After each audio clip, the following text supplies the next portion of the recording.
And then he says in verse 5, "And he that sat upon the throne said, Behold, I make all things new. And he said unto me, Write, for these words are true and faithful."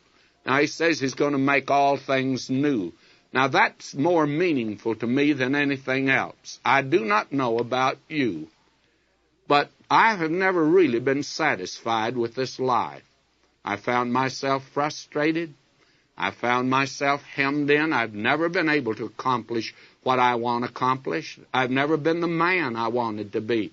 I've never been the husband I wanted to be. I've never been the father I've wanted to be. And I've never preached the sermon that I've wanted to preach. I just don't seem to have arrived. And all of the accomplishments seems to have a blot on them. And he says to me, as he says to you, I'm going to make all things new. You're going to be able to start over again. Well, I'm waiting for this day when all things are going to be new and I can start over.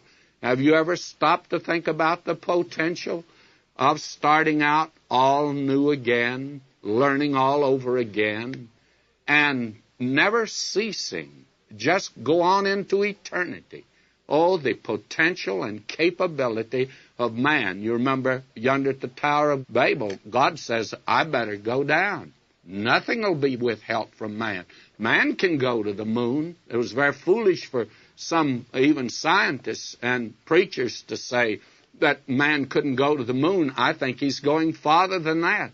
Man is a clever being that God has made.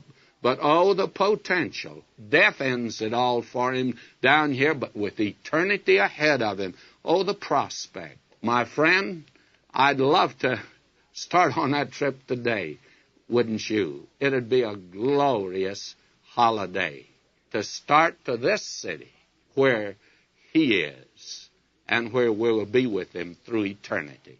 Now, this is a very important section here, as we saw in the first part last time, that the glorious prospect of all things made new, and we can start over, and there will never be an end to our growth. You remember it says of the increase of his kingdom, there is no end. There is a constant growth and development, and just think of the prospect of that